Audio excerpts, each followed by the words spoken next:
Sahabat, senang dapat kembali menjumpai Anda dalam acara Pernikahan Bahagia. Saya Pendeta Rachel Rosa sebagai pemandu percakapan kita dalam acara Pernikahan Bahagia ini. Sebuah acara untuk membicarakan hal-hal yang berkaitan dengan relasi suami istri.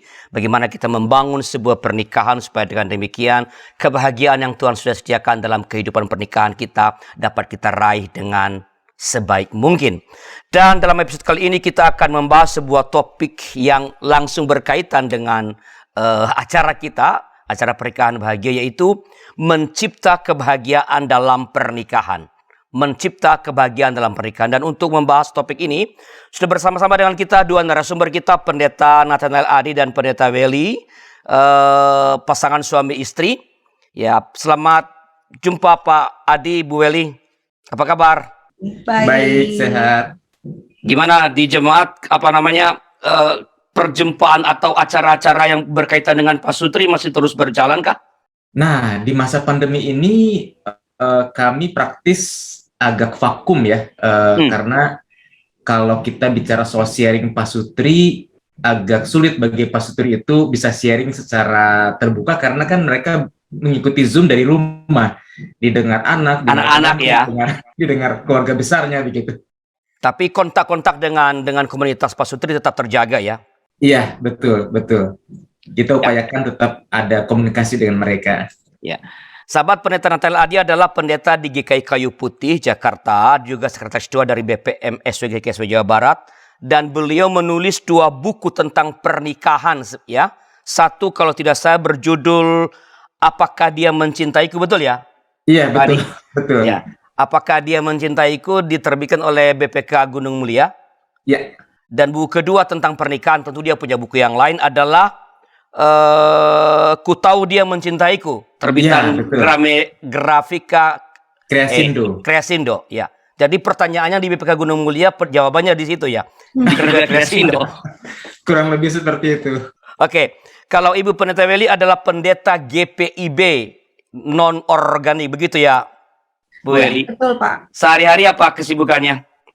Sehari-hari kesibukannya yang pasti menjadi istri pendeta. Mendampingi pendetanya. Ya. Dan juga bertugas membantu pelayanan di GPIB Kelapa Gading. Oh, oke. Ya, jadi membantu di GPIB Kelapa Gading ya. Ya. Baik, sebelum kita mulai kita akan berdoa. Mohon kesediaan Pendeta Welly untuk memimpin dalam doa ya. Baik, mari kita satu dalam Tuhan. Ketika kami akan bercakap-cakap tentang relasi suami dan istri, kami percaya Tuhan hadir. Hadir untuk mendampingi kami. Hadir untuk menolong setiap pasangan dan setiap relasi untuk tetap dikuatkan dan diteguhkan untuk menjalani berbagai hal yang terjadi di dalam pernikahan. Karena itu berkati percakapan ini dari awal, pertengahan hingga akhir. Dan kami peralaskan segalanya di dalam nama Tuhan Yesus Kristus, Tuhan dan Juru Selamat kami. Amin. Amin. Rekan pasutri dapat berinteraksi dengan kami yang bergabung lewat YouTube, bisa menulis komentar atau pertanyaan di chat room atau ruang komentar. Nanti Pak Pendeta Ali dan Ibu Welly tentu saja dengan senang hati akan merespons pertanyaan atau komentar. Baik, kita mulai dengan begini, Pendeta Ali dan Ibu Pendeta Welly. Ada yang berpendapat bahwa kunci kebahagiaan dalam perkawinan adalah, bahkan kebahagiaan keluarga sebenarnya adalah kebahagiaan seorang istri. Artinya kalau istri bahagia pasti ya pernikahan bahagia. Kalau istri bahagia ya pastilah keluarga bahagia. Komentar Anda tentang ini? Iya, terima kasih Pendeta Renus. Kami memang pernah membaca statement seperti itu. Dan ketika dipikir-pikir memang sepertinya masuk akal begitu ya. Ketika istri bahagia maka dia bisa mengurus rumah tangga, mengurus anak-anak dengan baik. Ketika anak-anak terurus dengan baik pun juga anak-anak akan bahagia. Tapi kami pikir-pikir, apa iya ketika istri bahagia, lantas keluarganya pasti akan bahagia? Karena kalau kita bicara soal kebahagiaan, semua pihak harus berperan serta, semua pihak harus merasakan bahagia itu. Semua pihak itu dalam arti suami istri, harus betul-betul merasakan kebahagiaan, anak-anak pun juga merasakan sukacita di tengah-tengah keluarga, sehingga rasanya agak sukar kalau kebahagiaan itu diawali atau ditentukan oleh satu pihak saja, begitu ya. Mungkin mau tambahkan, silakan. Iya, kalau hanya satu pihak itu seperti perahu yang berat sebelah ya Pak ya. Sejatuh ya. Iya, dia berat sebelah gitu. Dan perahu yang berat sebelah pasti akan karamnya lebih cepat dari perahu yang seimbang menurut saya ya. Karena itu berbicara tentang kebahagiaan, apalagi di dalam pernikahan Kristen, itu tidak boleh hanya di satu pihak. Kita harus berjalan bersama. Kita harus seimbang bersama. Ya kalau kemudian istri bahagia, pasti suami juga bahagia. Gitu. Jadi ya bagi kami nggak mungkin hanya satu aja yang bahagia. Pasti kalau satu bahagia, hanya satu aja bahagia, pasti ada satu hal ya, yang satunya itu pasti mengalami ketidakbahagiaan mungkin seperti itu. Nah, tadi kan Pendeta Adi mengatakan bahwa kalau sekilas kayaknya benar, karena kalau istri bahagia, ia dapat mengurus anak dengan baik, ia mengurus rumah tangga dengan baik, lalu karena ia bisa mengurus anak dan rumah tangga dengan baik, maka keluarga bahagia. Emang mengurus anak dan mengurus rumah tangga itu kerjanya istri ya? Nah, itu dia, betul. Jadi, betul sekali, Pak Remus. Jadi betul, dalam statement yang muncul tadi, kami membaca lebih lanjut begitu ya, pernyataan bahwa istri ketika dia bahagia maka akan enjoy ketika mengurus rumah tangga dan anak-anak. Itu kan stereotip yang apa ya, yang klasik dan yang barangkali juga tidak terlalu kontekstual dengan zaman sekarang, di mana tidak sedikit kaum ibu atau istri yang juga bekerja begitu. Bekerja di luar rumah maksudnya kan? Ada di luar rumah. Lagi pula kalau kita bicara soal mengurus rumah tangga, ini bukan pekerjaan satu orang, ini pekerjaan semua orang dalam rumah tangga tersebut. Kerjaan suami, kerjaan anak-anak, atau bahkan kalau ada orang tua pun juga itu menjadi bagian orang tua untuk bersama-sama mengurus rumah tangga gitu. Sehingga stereotip yang seperti itu betul-betul perlu kita kritisi, seolah-olah istri diposisikan hanya untuk urusan domestik, tidak bisa berkarya di lingkup yang di luar rumah tangga begitu ya. Jadi hal yang perlu kita kritisi rasanya di situ. Tapi Pendeta Welly, kan ada orang mengatakan begini, ya memang begitulah, memang itu kerjaan perempuan, kan dia yang melahirkan. Dia dari sana udah dekat, udah punya kodratnya begitu. Komentar Anda tentang itu? Mungkin pertanyaan satu, emang kalau mengurus anak sendiri bahagia, Pak? Pengalaman ya. Begitu ya. Karena terlepas lagi dari komitmen awal ketika kita menikah, memiliki anak itu kan sebuah komitmen gitu loh. Sehingga ketika kita dihadiahi anugerah yang luar biasa oleh Tuhan, yaitu anak-anak, mereka bukan hanya membutuhkan satu orang saja, tapi membutuhkan dua orang yang bersama-sama, gitu loh. Ada dua sosok yang harus saling melengkapi untuk pertumbuhan mental mereka. Sehingga saya ingin mengatakan bahwa ketika berbicara tentang mengurus anak, itu bukan hanya urusan domestik seorang ibu atau seorang perempuan, tapi itu adalah bukan juga pekerjaan bersama. Saya juga agak kurang setuju mengatakan pekerjaan, tapi itu peran yang diberikan bagi kita. Kalau kita itu adalah suami dan istri, gitu. Kalau dibilang pekerjaan nanti ditanya gajinya berapa kan ya Pak? Itu bukan pekerjaan, tapi kalau itu peran tanggung jawab yang merupakan hadiah gitu ya, pemberian, artinya itu harus dikerjakan bersama-sama menjadi sebuah komitmen yang bagi saya itu komitmen yang indah. Oke, katanya oke lah itu peran bersama, tapi yang utamanya memang perempuan gitu loh. Hmm, enggak juga. Enggak juga ya. Kalau kami ya, Nah. saya membatasi persoalan ini untuk kami berdua gitu ya. Oke. Ada ruang-ruang untuk ketika saya memang tidak bisa mampu untuk mengisi peran suami di dalam pertumbuhan anak gitu. Dan saya membutuhkan suami untuk menjelaskan banyak bagian dalam perkembangan anak-anak. Sehingga bagi saya, oke, ibu yang mengandung, ibu yang melahirkan, tapi dalam urusan mendidik, berperan, kami harus bersama-sama. Jadi bisa dikatakan bahwa pernyataan tadi bahwa kunci kebahagiaan sebuah pernikahan atau keluarga adalah kalau istri bahagia, itu berangkat dari asumsi yang keliru sebenarnya. Iya. Betul. Betul. Oke. Kalau begitu, supaya sebelum kita lebih lanjut ngomong soal mencipta kebahagiaan ini dalam pernikahan atau keluarga ini, apa sih yang dimaksud dengan kebahagiaan dalam pernikahan itu? Iya, dari saya dulu ya. Baik. Nah, menurut saya kebahagiaan dalam suatu pernikahan itu terjadi ketika setiap unsur, katakanlah suami, istri, betul-betul menyadari apa yang menjadi peran mereka, apa yang menjadi tanggung jawab mereka. Dan juga sadar bahwa masing-masing baik suami atau istri itu bukanlah pribadi yang sempurna. Sehingga ketika seorang suami melihat, katakanlah istrinya melakukan satu hal yang dianggap konyol, dianggap memalukan bahkan begitu ya, tidak lantas menjadi berang, tidak lantas merasa dipermalukan atau bahkan merasa pernikahan itu menjadi pernikahan yang buruk, tidak. Karena apa? Karena setiap orang itu pasti punya kekurangan. Dan di masa pandemi ini bukankah kita belajar bersama-sama bahwa manusia itu betul-betul rapuh.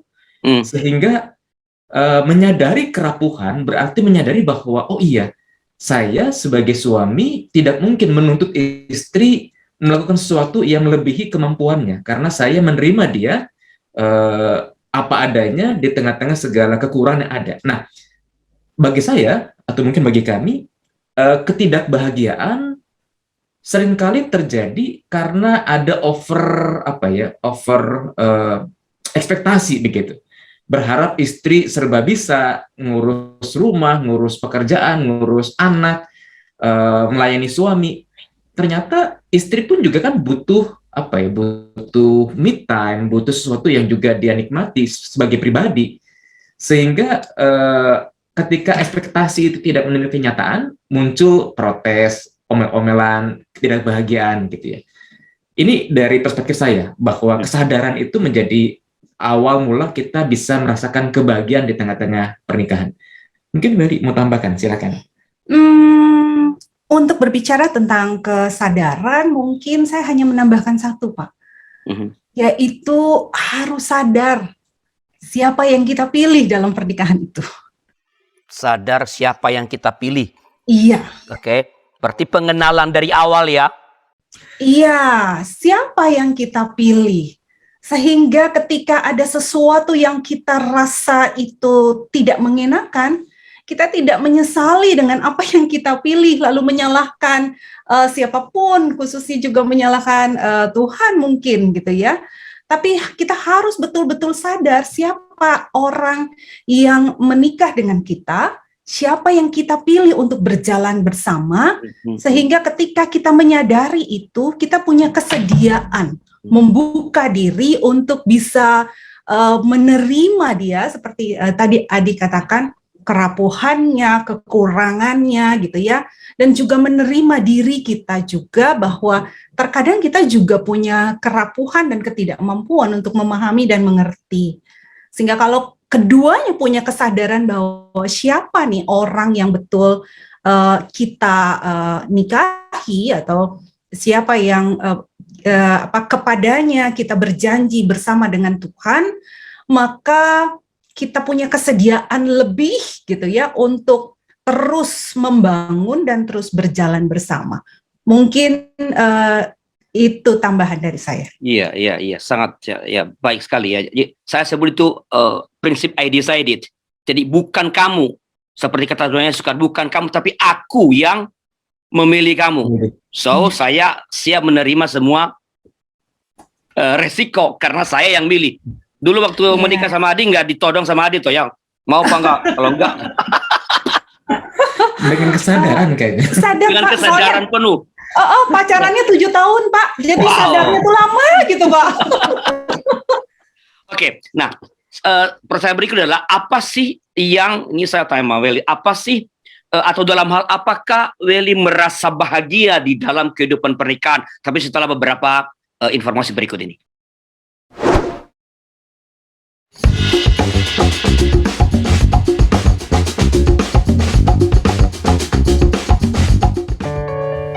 Sahabat, YKB GKI TV menayangkan program baru yaitu Balada, bedah lagu dan aransemen di channel Bedah Lagu.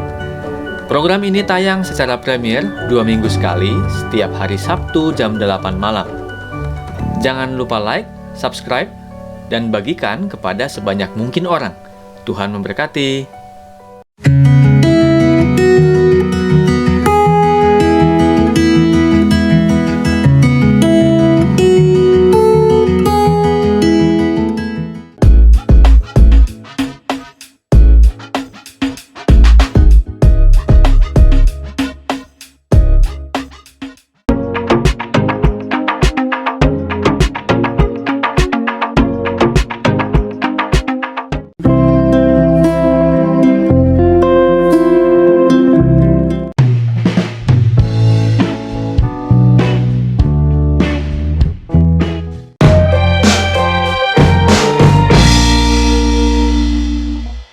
Sahabat, mari dukung pelayanan dan pekabaran Injil melalui YKB dengan membagikan link acara ini kepada sebanyak mungkin orang.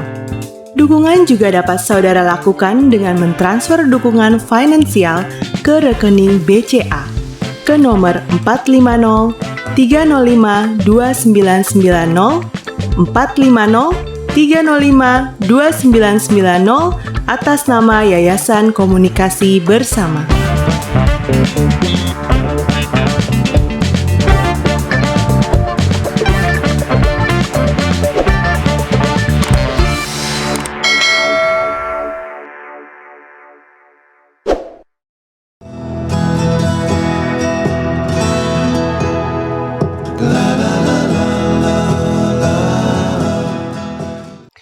Terima kasih sahabat, masih bersama dalam kain acara Pernikahan Bahagia. Saya Pendeta Rusla Rosa bersama dengan narasumber kita Bapak Pendeta Nathan Ari dan Ibu Pendeta Welly. Kita berbincang tentang mencipta kebahagiaan dalam pernikahan.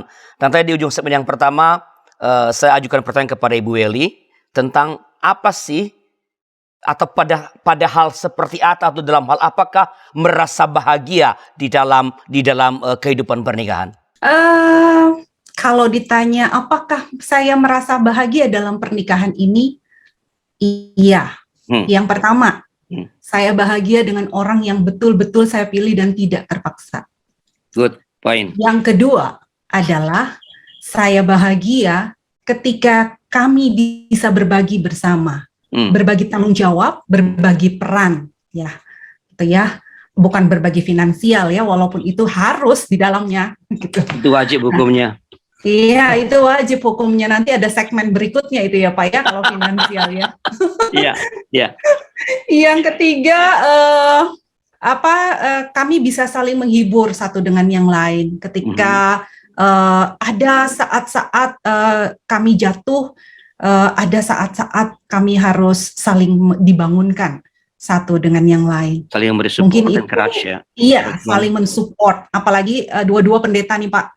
Jadi supportnya harus jauh lebih ekstra daripada daripada yang lainnya. Demikian. Oke. Kalau Adi merasa bahagia ketika apa? Saya sebenarnya Bapak Ibu bukan pribadi yang bukan pribadi yang banyak nuntut gitu.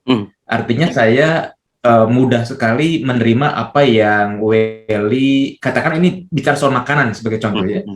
ketika Welly menghidangkan telur ceplok atau katakanlah sekedar tahu tempe begitu, buat saya itu sudah merupakan sesuatu yang membahagiakan saya, karena memang saya tidak, orangnya bukanlah pribadi yang banyak nuntut. Saya bisa menerima apapun yang Welly dukung dalam hal katakanlah penyediaan makanan.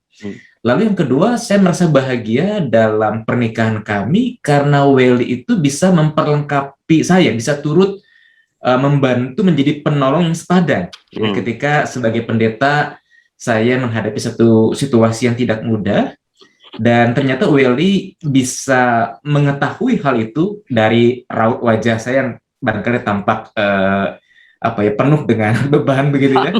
Dan Welly bisa ikut menyelami, kamu kenapa di gereja gitu. Saya lantas, saya nggak bisa menyembunyikan hal itu, saya mau nggak mau harus cerita. Dan ketika saya cerita, Welly bisa memberikan saran, memberikan guidance bahkan untuk saya kerjakan gitu. Sehingga ketika saya mendengarkan apa yang Welly maksudkan, saya merasa bahwa itu memang hal yang menolong saya untuk bisa survive menghadapi situasi yang tidak mudah. Lalu saya pun juga bahagia ketika Welly bisa menolong saya untuk mengerti apa yang perlu kita kerjakan lebih lanjut. Misalkan ketika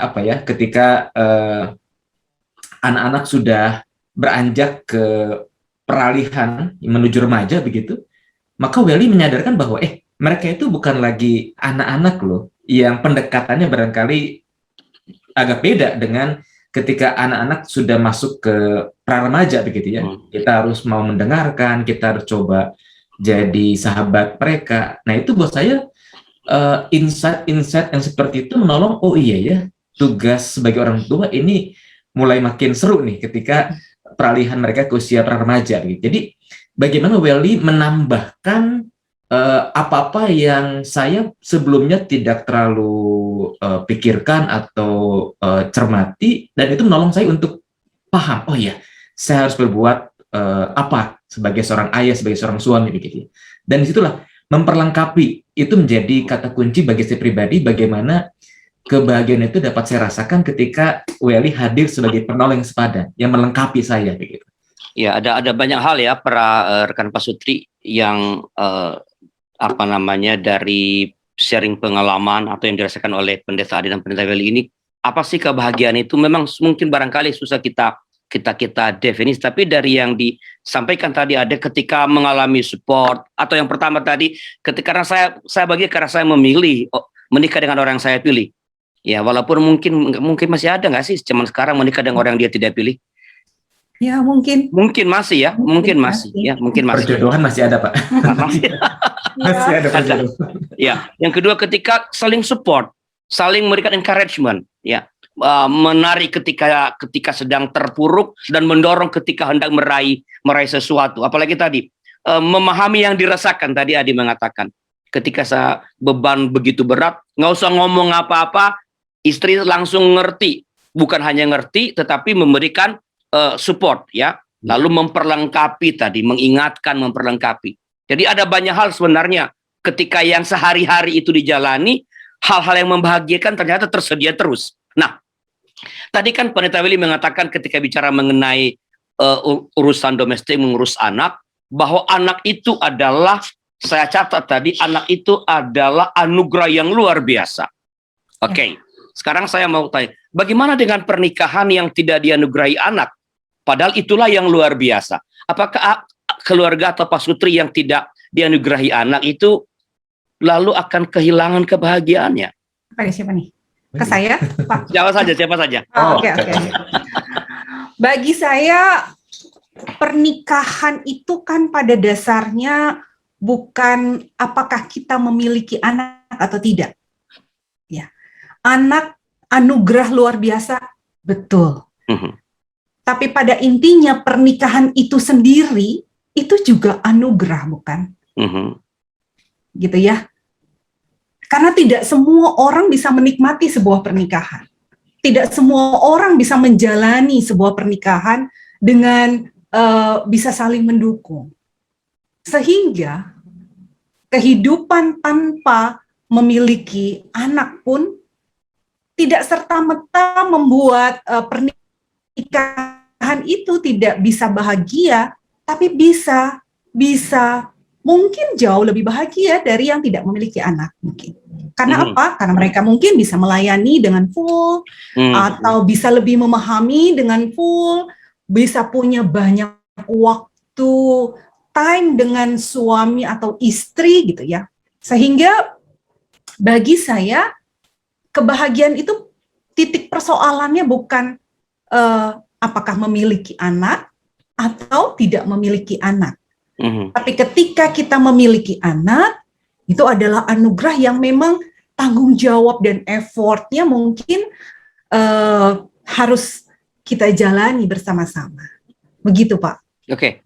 Bagaimana kalau mereka atau para pasutri yang sengaja memilih, bukan karena tak dianugerahi, tapi sengaja memilih tidak punya anak pada tadi? Iya.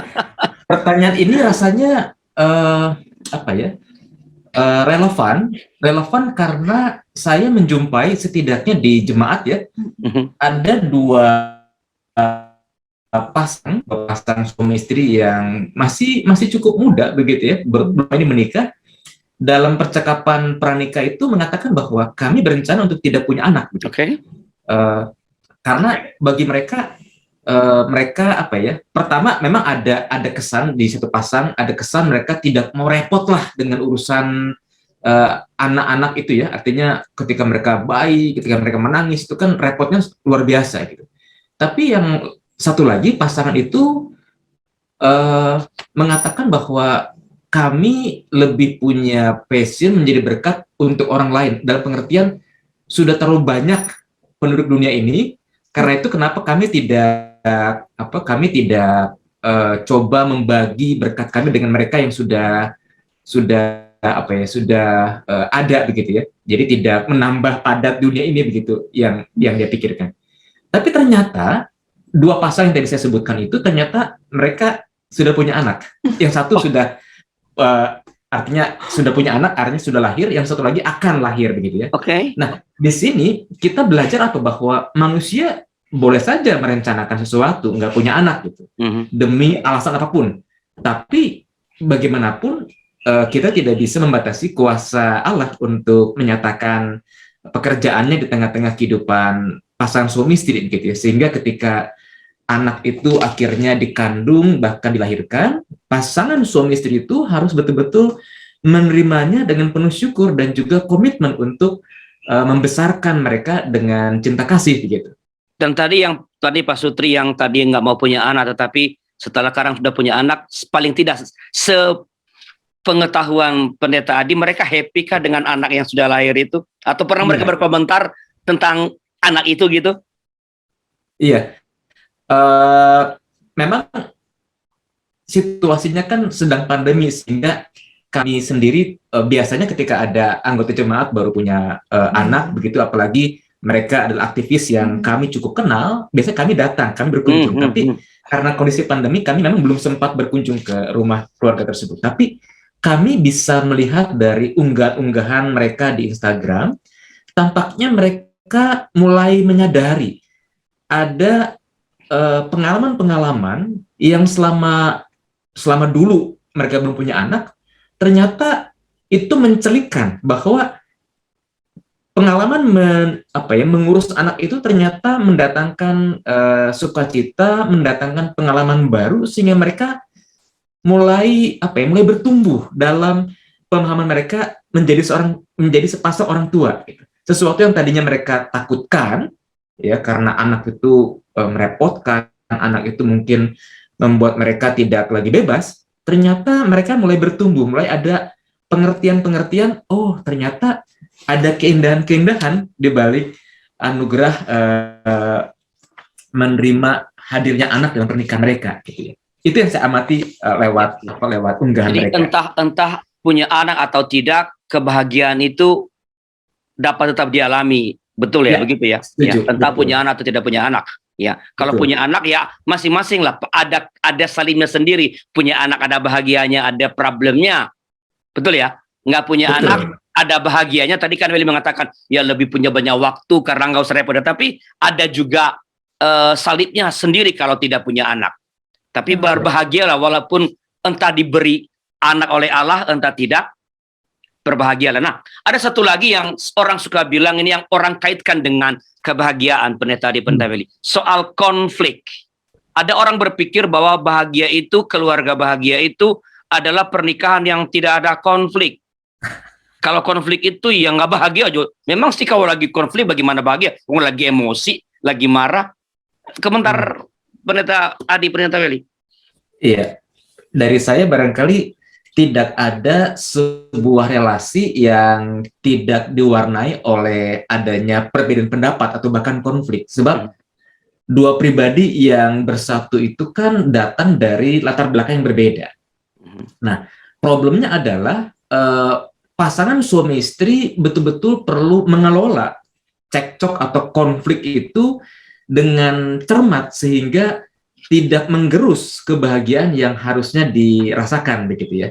Dan bahkan saya pribadi dari pengalaman ketika kami berkonflik atau katakanlah beda pendapat, kami belajar untuk lebih mengerti perasaan Welly ataupun juga kebutuhannya gitu, sehingga bisa lebih bisa lebih menggapai kebahagiaan yang kami cari, kebahagiaan yang kami butuhkan. Kenapa? Karena kami dari pengalaman cekcok itu, dari pengalaman konflik itu belajar, oh dia nggak suka nih.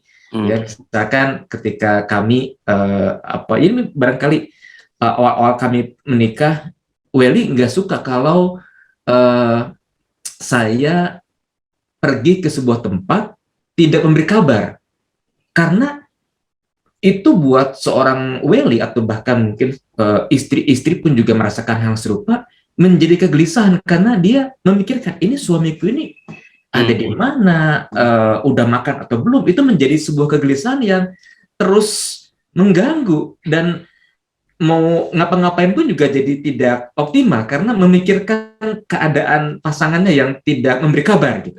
Dan saya belajar, oh iya ya, kenapa saya senaif itu bahwa sebelum saya pergi saya udah bilang, saya merasa bahwa itu udah cukup. Ternyata buat Welly belum.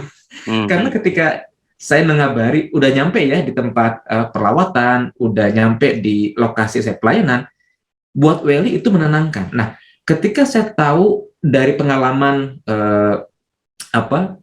beda pendapat, atau mungkin tadi saya belum sempat menjelaskan. Jadi waktu itu saya Bapak Ibu sempat merasa Welly ini kenapa sih ketika saya sudah pamit gitu ya, saya mau kelawatan, saya akan ada di gereja sampai selamat makan siang.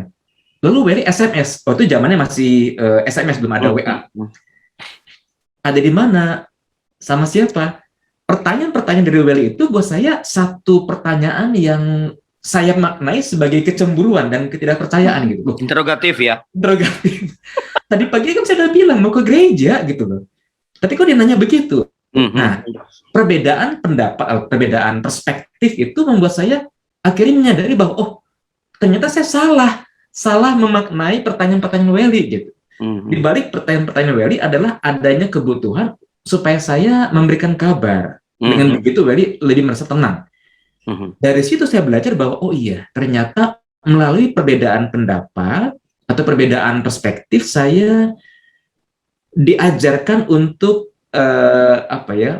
mengerti apa kebutuhannya dan coba bertindak tepat seperti apa yang menjadi kebutuhannya. Dan situlah kebahagiaan itu bisa lebih kita rasakan kembali atau kita perjuangkan lagi begitu ya. Karena tahu apa yang dia inginkan berarti kan. Betul. Dengan begitu bisa memberi yang dia butuhkan dan bukan yang aku inginkan. Betul. Yang pasangan butuhkan. Betul. Ya, Welly. Lihat senyum saya.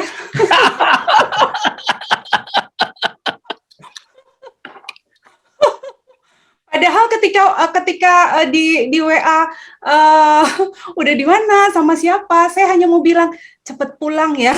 Saya I miss you. Iya, cepet pulang ya. Saya susah ini ngurus anaknya. Help, tolong. Ketika saya tanya sama siapa, kalau dia jawab sama siapa gitu, saya kan tenang. Oh, berarti ngobrolnya nggak terlalu panjang nih kalau sama ini. Supaya bisa memperkirakan kira-kira kurang jam berapa ya. Betul, karena kan sebagai istri, sebagai pendeta, kita pasti tahu kan, oh dia mau ketemu dengan ini, orang ini panjangkah ngobrolnya atau sedikitkah? Nah, sampai lupa tadi pertanyaannya apa. Soal apakah orang yang kalau berkonflik, kalau bahagia itu berarti nggak ada konflik gitu loh. Oh iya, yang harus kita ingat satu, menjadi suami istri atau menjadi orang tua itu nggak ada pelajarannya, nggak ada. Semuanya harus on the spot. Kalaupun kita membaca begitu banyak buku guidance tentang pernikahan, belum tentu sama dengan keadaan kita. Karena itu kita pasti membutuhkan yang namanya cekcok, membutuhkan yang namanya terluka dulu, gitu ya. Karena awalnya yang namanya membangun sebuah rumah tangga, kata membangun saja, itu sebuah kata effort, sebuah kata usaha untuk bisa kita membangun sesuatu yang terlihat baik dan terlihat bagus. Jangan disangka ketika saya pendeta, lalu Adi pendeta, lalu kami bertemu dengan banyak orang, lalu kami konseling dengan banyak orang, lalu kami sudah expert untuk bisa mengelola rasa sakit atau mengelola cekcok, itu tidak. Tapi justru kami belajar untuk memberi ruang bagi rasa sakit itu, memberi ruang bagi cekcok itu agar satu dengan yang lain bisa memahami. Oh, Adi orangnya seperti ini, saya orangnya seperti ini. Mungkin dalam segmen lain kita akan berbicara tentang manajemen emosi kali. Menarik. Oke, tapi tadi kan ada satu hal yang terakhir lagi. Ini selalu nih dari pernyataan Pendeta Willy ini muncul pertanyaan baru dari saya ya. Waduh. Tadi kan bilang perlu merasakan cekcok, perlu merasakan luka. Bagaimana bisa mengalami kebahagiaan ketika masih ada yang terluka di antara anggota keluarga? Setelah beberapa informasi berikut ini. Halo sahabat YKB, kami mengucapkan terima kasih Anda sudah menjadi mitra pekabaran Injil di channel YKB GKI TV.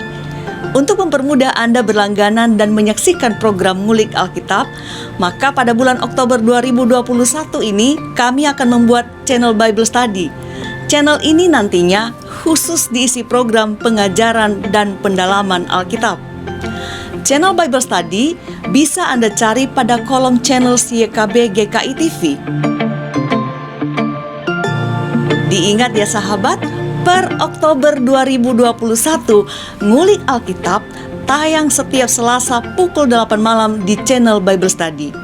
So, jangan lupa subscribe dan tekan tanda lonceng untuk mendapatkan informasi terbaru seputar program Ngulik Alkitab di channel Bible Study.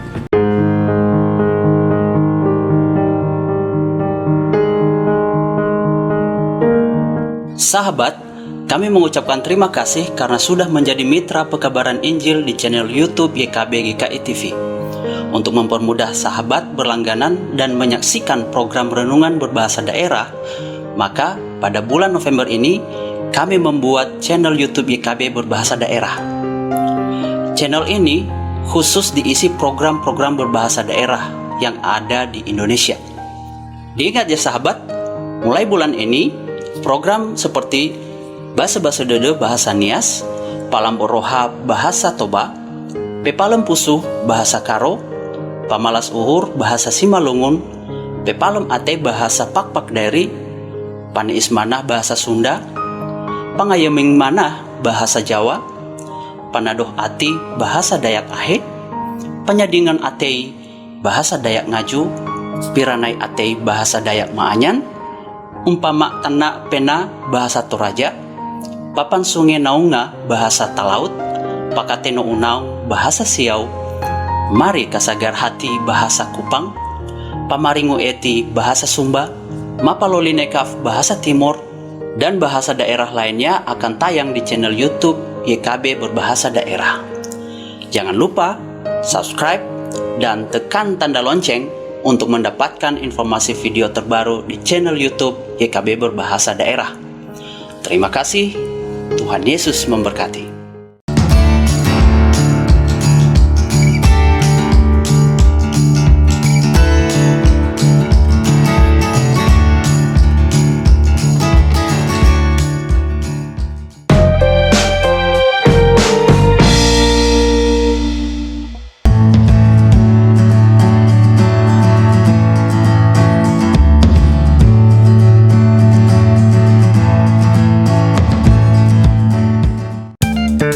Sahabat, mari dukung pelayanan dan pekabaran Injil melalui YKB dengan membagikan link acara ini kepada sebanyak mungkin orang. Dukungan juga dapat saudara lakukan dengan mentransfer dukungan finansial ke rekening BCA ke nomor 450 305 2990 450 305 2990 atas nama Yayasan Komunikasi Bersama.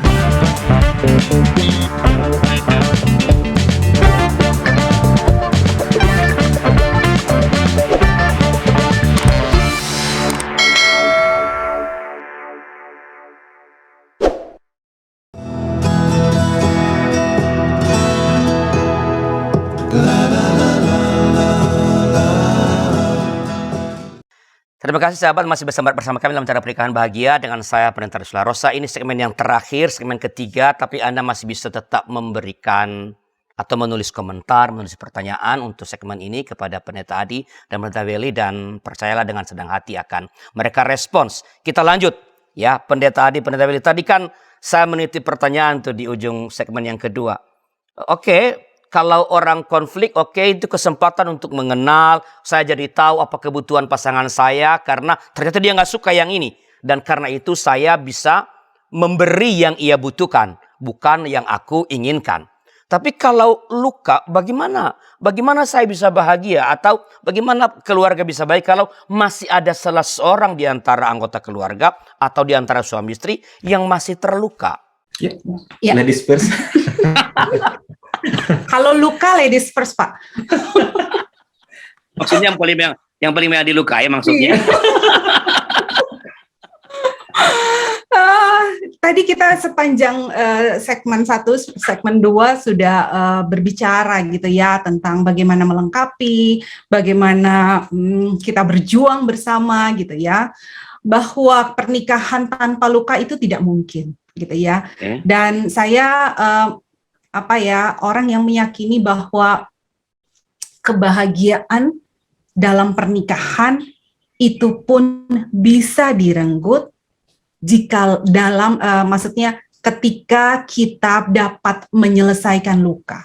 Persoalannya kemudian kan bagaimana menyelesaikan gitu. Nah, menyelesaikannya itu yang kita dari tadi bicarakan. Bagaimana kita bisa saling memahami. Bagaimana saya bisa melihat kamu ada apa? Apakah saya salah? Intinya cuma satu, komunikasikan. Itu yang seringkali sulit bisa terus-menerus ada dalam sebuah pernikahan. Kalau kita berbicara tentang pernikahan yang bahagia, ini kita bukan bicara tentang 1-2 tahun. Kita berbicara tentang 5 tahun, 10 tahun, dan kalau Tuhan Yesus berkehendak 50 tahun, begitu ya, kita berbicara tentang bagaimana memanage yang namanya luka, yang bukan hanya 1-2 tahun.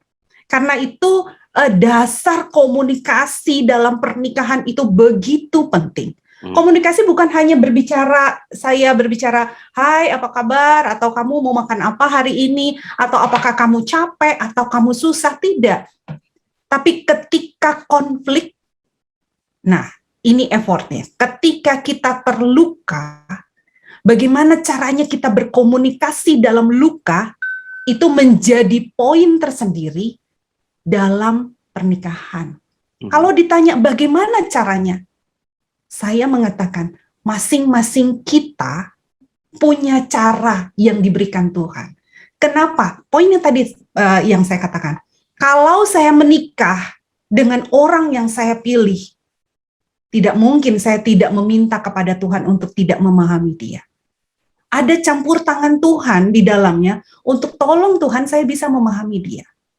Sehingga ketika luka itu hadir di dalam pernikahan, saya pun akan berdoa, Tuhan, tolong saya untuk saya bisa mengkomunikasikan luka ini kepada pasangan saya, agar luka ini kemudian tidak menjadi penghambat dalam komunikasi kami selanjutnya. Itu tips singkat atau tips yang paling simpel dalam kita berproses dalam relasi pernikahan. Mungkin nanti? Iya, dari saya ketika luka itu muncul dalam sebuah pernikahan, maka yang biasanya saya lakukan adalah saya kembali mengingat mengapa saya menikah dengan Welly. Oke. Apa yang saya impikan dalam pernikahan kami begitu. Tentu yang saya bayangkan adalah pernikahan kami ini menjadi pernikahan yang hangat, pernikahan yang masing-masing mengalami kebahagiaan. Karena itu ketika saya katakanlah tersinggung atau saya terluka oleh karena mungkin entah statement, entah perilaku yang tertentu, bahwa saya terluka, bahwa saya bergumul dengan luka itu, iya, tapi saya kemudian berpikir dalam diri, kalau saya terus-menerus membiarkan diri saya terluka, saya kemudian marah kepada Welly, apakah itu sejalan dengan impian dulu waktu kami menikah begitu, untuk membangun sebuah pernikahan yang saling membahagiakan, yang saling mendukung? Ternyata tidak. Ya sudah, kalau begitu saya tidak mau menyimpan luka itu, saya mau sembuh, saya mau luka itu pulih. Dan kalau saya tidak cukup mampu untuk katakanlah menutup luka dengan usaha saya pribadi, maka saya melibatkan Tuhan. Tuhan tolong saya supaya luka-luka ini tidak menjadi dendam, bahkan tidak berurat akar menjadi sebuah kepahitan, karena itu akan sangat buruk tentu. Saya minta supaya Tuhan itu betul-betul memulihkan luka itu, sehingga ingatan tentang perilaku pasangan yang melukai tidak lagi muncul, dan yang saya lihat adalah adanya kesediaan dari saya untuk mengampuni pasangan, dan juga pasangan tidak niat secara sengaja untuk melukai saya, pasti tidak begitu apa yang ada dalam hati Welly, sehingga saya, ya sudah, itu sudah terjadi, yang penting saya harus melihat apa tujuan yang lebih besar yang perlu kami perjuangkan bersama-sama, sehingga tidak menjadikan luka sebagai penghalang, tapi bahwa itu ada, itu sebuah hal yang sudah terjadi, kemudian saya tetap bangkit untuk mencapai impian ataupun juga harapan di awal pernikahan kami begitu ya. Bagaimana pernikahan itu menjadi sebuah pernikahan yang di dalamnya kami merasakan kebahagiaan bersama. Gitu. Dari penjelasan Ari dan Welly ya, saya menangkap nih bahwa, atau paling tidak mendapat kesan bahwa Welly dan Adi menekan bahwa ketika luka terjadi, maka sang terluka, bukan sang peluka, sang terluka yang punya peluang besar untuk membuat luka itu tak menghalangi kebahagiaan dalam pernikahan. Apa begitu?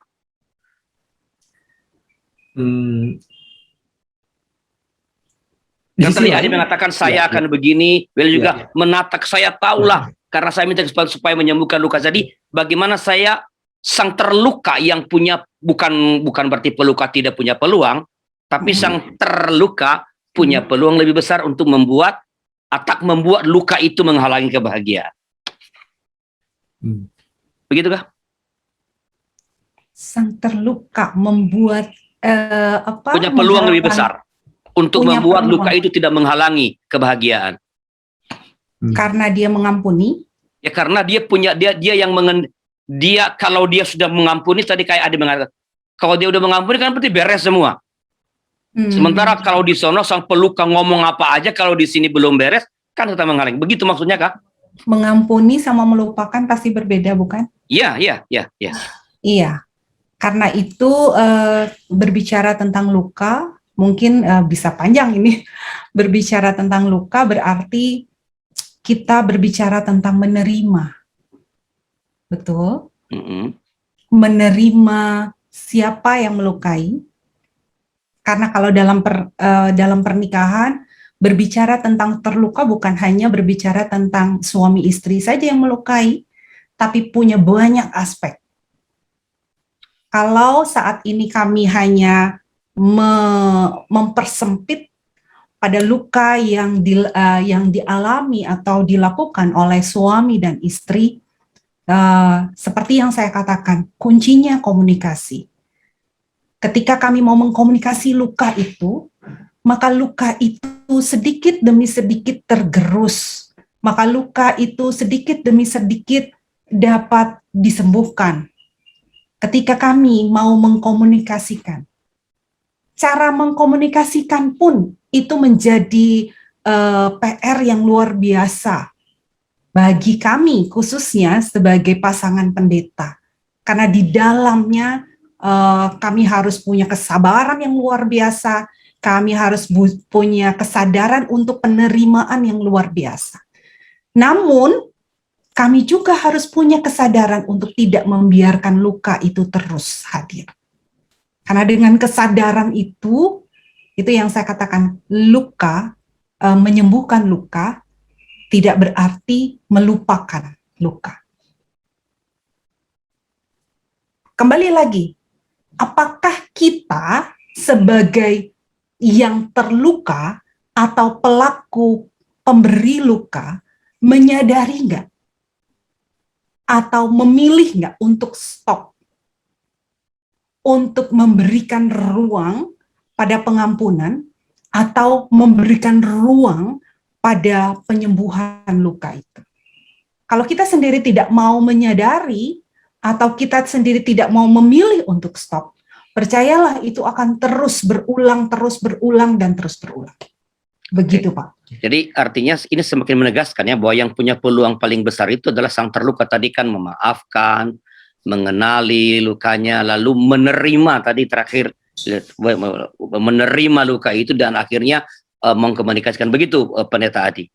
Iya, karena ada kalanya pelaku begitu ya, pelaku yang menimbulkan luka itu tidak menyadari dampak dari kata-katanya, dampak dari sikapnya itu ternyata menimbulkan luka pada diri pasangan. Sementara yang menanggung luka itu kan si korban tadi ya, si terluka gitu. Nah, supaya pelaku itu bisa bisa menyadari imbas dari kata-kata atau mungkin tindakan yang lalu itu, maka betul si terluka perlu mengkomunikasikan. Sehingga di situ muncul satu alarm atau satu sinyal bahwa oh iya ternyata ada yang salah nih, atau ada dampak yang berkepanjangan dari situasi mungkin cekcok yang lalu. Dan si pelaku kemudian, oh iya, dia harus katakanlah minta maaf, atau dia harus coba memperbaiki kelakuannya. Karena apa? Karena ada alarm ataupun juga statement yang disampaikan oleh yang terluka. Sehingga dalam hal ini betul bahwa pihak yang terluka, karena dia merasakan betul apa yang menjadi ganjalan dalam hatinya, dia perlu mengkomunikasikan itu, sehingga dengan mengkomunikasikan perasaan ataupun juga kebutuhannya, relasi yang semula sempat koyak itu bisa dipulihkan. Dan tentu si pelaku dalam hal ini betul-betul perlu punya kesadaran bahwa sekalipun dia tidak meniatkan tindakan atau kata-katanya di masa lalu itu ternyata sudah menimbulkan luka, dan karena itu dia mau memperbaiki situasi yang sedang mereka hadapi bersama itu, supaya kebahagiaan yang mereka harapkan kembali bisa dirasakan bersama begitu. Oke, jadi di tengah-tengah luka, ketika luka kita tetap dapat merasakan kebahagiaan. Itu sebuah pilihan. You mau biarkan luka itu membuat dirimu tambah hancur, atau you mau berhenti berusaha tadi mengenali, memaafkan, menerima, mengkomunikasikan sehingga kebahagiaan yang sebenarnya Tuhan sudah sediakan itu tetap dapat dialami. Itu sebuah, jadi bahagia atau tidak itu nggak tergantung pada situasi begitu ya, tapi pada mau nggak bahagia. Iya, betul. Kalau mau bahagia ya dalam keadaan apapun ya usahakanlah. Ya tentu ada kendala-kendala seperti tadi luka, kemarahan, tapi itu tetap bisa mengalami kebahagiaan. Sangat menarik. Oke, ini waktu kita tinggal sedikit lagi. Bisakah sebuah semacam kesimpulan atau apa saja sih kunci atau apa yang harus dikerjakan supaya pernikahan atau relasi pasutri itu dapat tetap sehat, dan dengan demikian kebahagiaan yang saya yakin Tuhan sudah sediakan itu dapat terus dirasakan. Pendeta Willy, silakan. Iya. Dari saya dulu ya barangkali ya. Yang pertama adalah kata kuncinya saling. Bagaimana baik istri maupun suami sama-sama punya kerinduan untuk saling mendukung, saling membahagiakan pasangan. Katakanlah ketika istri sedang kerepotan mengurus anak, suami rela bangun lebih awal supaya katakanlah pekerjaan rumah bisa tertangani, tidak harus dikerjakan oleh istri. Toh itu kan pekerjaan rumah tangga, bukan pekerjaan istri begitu, atau bukan tanggung jawab istri saja. Menurut saya ini kata kunci saling menghadirkan upaya-upaya membahagiakan itu perlu dimiliki, karena kalau hanya satu pihak saja itu diupayakan, rasanya akan menyedot emosi satu pihak, yang lain justru tidak merasakan apa yang mereka harapkan itu kebahagiaan. Dan yang kedua, karena kita bicara soal pernikahan Kristen, maka hubungan yang akrab dengan Tuhan itu tidak boleh dikesampingkan. Walaupun tadi saya menyebutnya sebagai nomor 2, bukan berarti dia yang kurang penting begitu ya. Karena dengan memelihara hubungan yang akrab dengan Tuhan, baik suami maupun istri sama-sama belajar apa yang Tuhan mau dalam hidup pernikahan mereka, apa yang Tuhan rancang, apa yang Tuhan panggil untuk mereka. Dengan begitu, baik istri atau suami mengalami pertumbuhan di dalam iman begitu. Dengan begitu mereka semakin diperlengkapi untuk mengerti apa yang Tuhan mau, dan itu hal yang tidak boleh dikesampingkan begitu ya. Walaupun tadi saya pribadi menyebutnya sebagai nomor 2, tapi bukan berarti bahwa dia kurang penting begitu ya. Tetap itu hal yang sangat vital juga dalam kehidupan pernikahan. Mungkin Bali mau nambahkan yang ketiga? Ya. Yang ketiga, seperti yang saya katakan tadi Pak, bahwa harus ada kesadaran ketika kita masuk dalam sebuah pernikahan. Nggak mungkin orang mengatakan, oh saya menikah karena tidak sadar, nggak mungkin, gitu ya.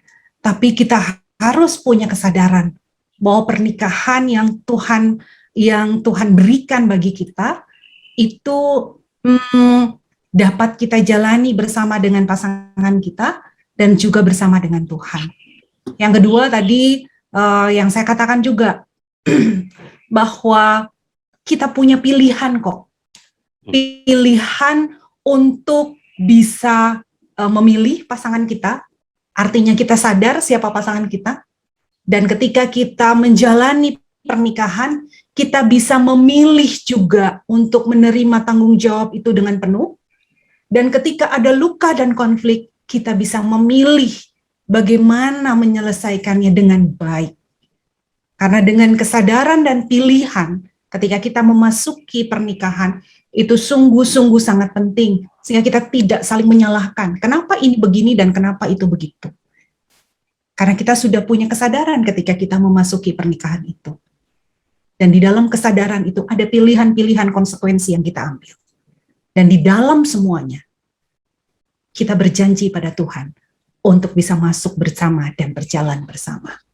Demikian, Pak. Oke, terima kasih Pendeta Adi, Pendeta Welly. Kebahagiaan itu dalam keadaan apapun kita bisa mengalami kebahagiaan. Itu sebuah pilihan karena Tuhan sudah menyediakan. Bergantung kita, Anda mau pilih bahagia atau terus berkutat dengan persoalan tadi, punya anak, nggak punya anak, ya, luka, kemarahan, cekcok, tergantung Anda. Kebahagiaan itu dapat tetap dialami dalam keadaan apapun, itu tergantung pada pilihan-pilihan kita. Sekali terima kasih Pendeta Welly, Pendeta Adi atas berbagai masukan yang inspiratif bagi kita pada saat ini. Saya percaya ini bukan hanya memperkaya wawasan kita, tapi juga menolong kita untuk betul-betul dapat meraih dan mengalami kebahagiaan yang Tuhan telah sediakan itu. Terima kasih juga kepada rekan pastor yang telah bergabung melalui kanal YouTube YKB GKI TV. Dan bila ada Anda memerlukan dukungan doa atau butuh rekan untuk ngobrol mengenai masalah pernikahan, silakan hubungi para konselor kami. Ada Pak Sutri, Pendeta Edwin, dan Ibu Pungki di nomor 0878 2853 5190. Ada Pak Sutri, Pendeta Jimmy, dan Ibu Kartika di nomor 0877 7513 1000. Ada Pak Sutri, Pendeta Hendra, dan Ibu Vika di nomor 0812 39601234, dan Pak Sutri Pendeta Daud dan Ibu Christine di nomor 0813 8073 5250. Sebelum berpisah, kita akan berdoa mohon kesediaan Pendeta Adi untuk memimpin kita dalam doa. Silakan Pendeta Adi. Mari Bapak Ibu kita berdoa. Ya Tuhan, kami sungguh bersyukur lewat acara pernikahan bahagia. kami boleh mempercakapkan apa yang perlu kami upayakan dalam kehidupan pernikahan kami. Sebagai suami, sebagai istri, kami diundang untuk memilih apa yang menjadi kebahagiaan bagi pasangan suami istri yang telah dipersatukan oleh Tuhan dalam ikatan pernikahan. Dan kalaupun dalam kehidupan pernikahan kami seringkali muncul berbagai masalah, apakah itu ketiadaan anak, apakah itu soal pekerjaan atau ekonomi, ataupun juga hal-hal yang lainnya, biarlah kami mampu mengelola setiap persoalan itu dengan bijak. Kami sadar apa yang perlu kami lakukan, sehingga kebahagiaan dapat tetap dirasakan. Bapak, kami juga berdoa untuk YKB GKI TV, melalui program Pernikahan Bahagia maupun juga program-program yang lain, agar kiranya dapat terus Tuhan pakai untuk menjadi berkat, baik bagi keluarga-keluarga maupun juga bagi setiap orang yang ikut menyaksikannya. Berkati Pendeta Rianus sebagai direktur dan juga segenap staf yang ada, agar mereka dapat tetap mengupayakan siaran-siaran yang menjangkau masyarakat, menjangkau warga jemaat, dan di dalamnya Tuhan dipersaksikan, Tuhan dipermuliakan. Terima kasih Bapa untuk kesempatan yang sungguh berbahagia ini bagi kami untuk saling belajar, untuk juga bertumbuh bersama. Kami serahkan ungkapan syukur kami, kehidupan kami hanya ke dalam nama Tuhan kami, Yesus Kristus, sumber kehidupan kami. Amin. Amin. Sekali lagi terima kasih Pendeta Welly, Pendeta Adi. Sama-sama. Dan para sahabat, sampai jumpa pada episode yang akan datang. Tuhan memberkati.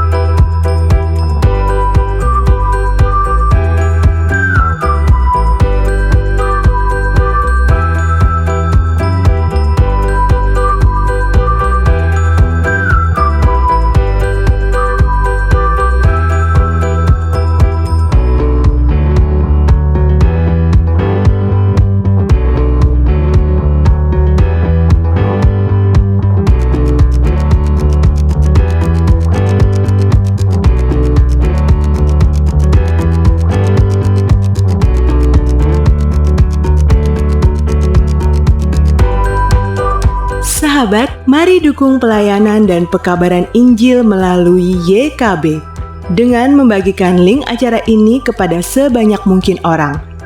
Dukungan juga dapat saudara lakukan dengan mentransfer dukungan finansial ke rekening BCA ke nomor 450 305 2990 450 305 2990 atas nama Yayasan Komunikasi Bersama.